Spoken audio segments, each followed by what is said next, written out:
Good morning, everyone. So today we'll be discussing a couple of database management concepts, a couple of DDL and DML statements. So before we start, just I'm giving an overview of the persons table. This is the table that we'll work on today. So just have a look at the columns first. That is the person ID is the primary key, and then we have the last name, first name, address, and city. So the first statement that we'll do today, the first query that we will write today is based on adding a particular column in this table. So we'll be adding a email column at the end of this table. So we'll start on that. There is one thing that is very important when you are writing a query, specifically some update query or delete query.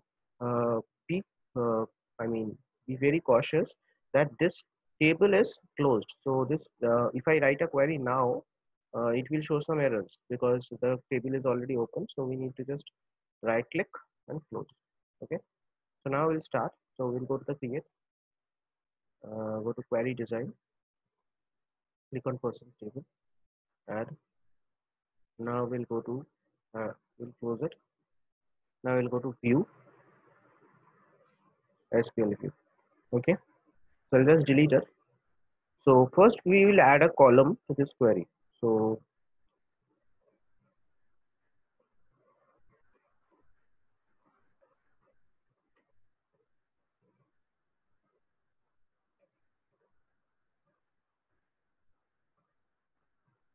this is the query for adding table.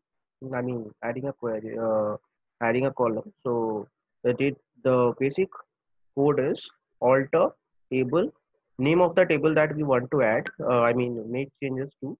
So this is the persons table. If I want to make any change to specialization, I'll write specialization over here, and then add the column name, that is the name of the column that I want to add, and then varchar.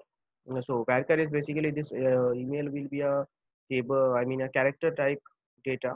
So it will have varchar 255 is the length of number of characters it can store. So based on the kind of table you are working on, if it's a like it's a number, I mean if you're working on phone number, then it will be integer, and like that it will change. So the basic syntax is alter table is the keyword that you need to use, then give the table name, add column name that you want to add, and its data type. So now I will select it and click on run. Okay. So now we'll go to the persons table and see there is a new column email. Okay. Now I'll again close it. Now we'll go for deleting of the columns. Like if I want to delete a particular column, how will I do it? So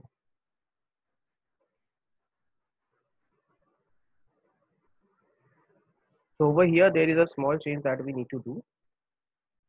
Drop column, and this part will go up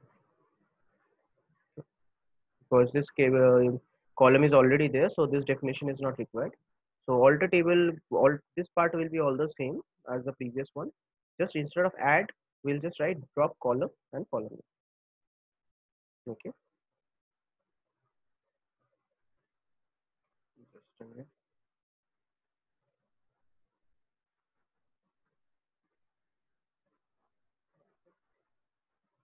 So now I'll go to run.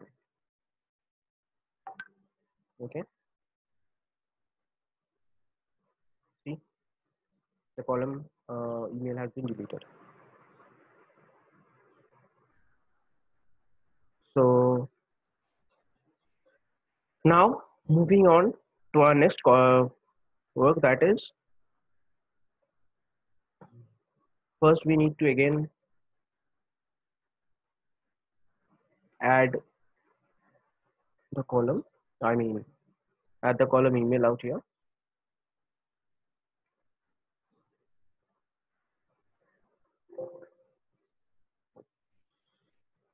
So,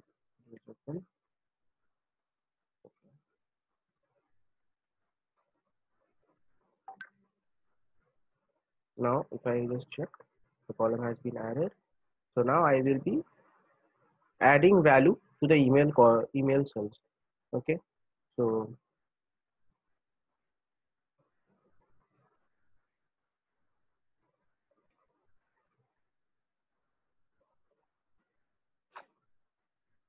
in my persons there is no person ID 1 because I have deleted that row, so I'll be starting with 2, and I will add email to this column, that is this row.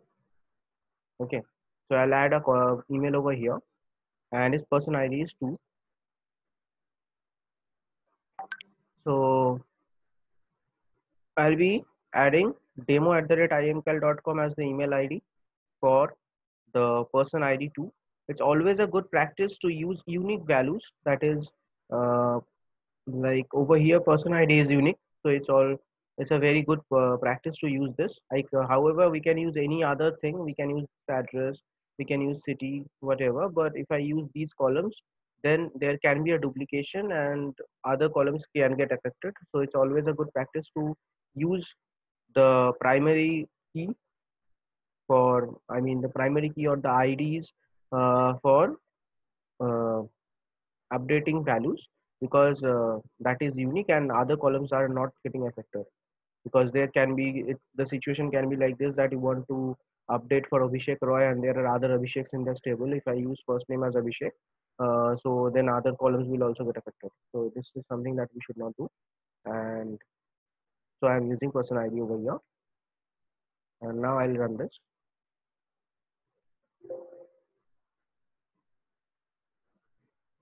Okay, so as you can see that in the email column, this mail ID has been added. Now there's one more thing that is like very important to be mentioned over here. That is, this where clause is very important when you are specifically using update and delete queries. Okay, so I'll just delete this and I'll show if I run this what happens. Okay,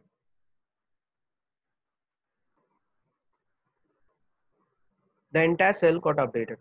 So since right now these are blank values, okay, that's why it doesn't matter. But there can be situations where these are not blank. Ideally, in the my industry, in the industrial conditions, these cells will not be blank. So there will be other values which will get updated. So it's very important to make sure that you have mentioned the where clause. So this is one. Now we'll go to deletion.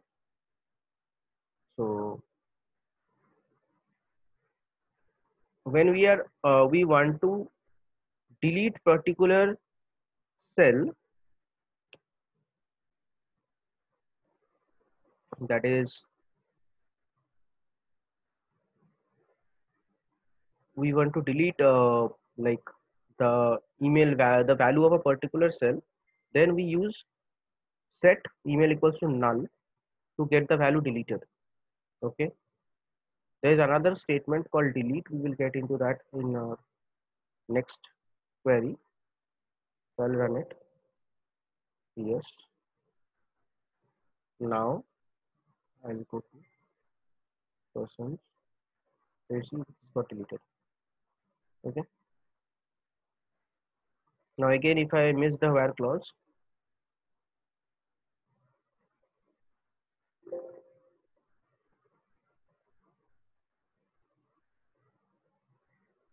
my entire column. Okay, okay, so that's it. And before we leave, there's one more query that we want to discuss in this one, that is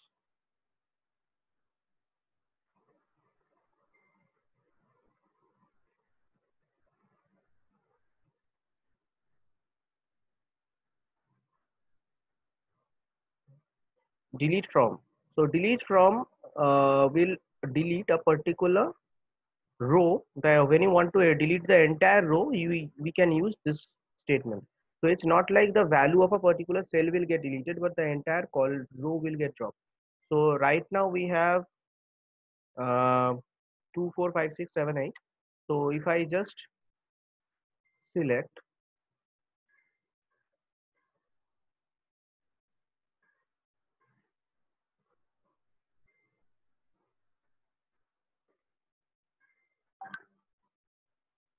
okay, let's run this.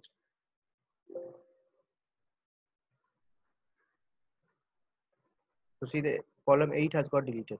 So if I miss the this where clause over here, the entire table will get deleted. Okay, so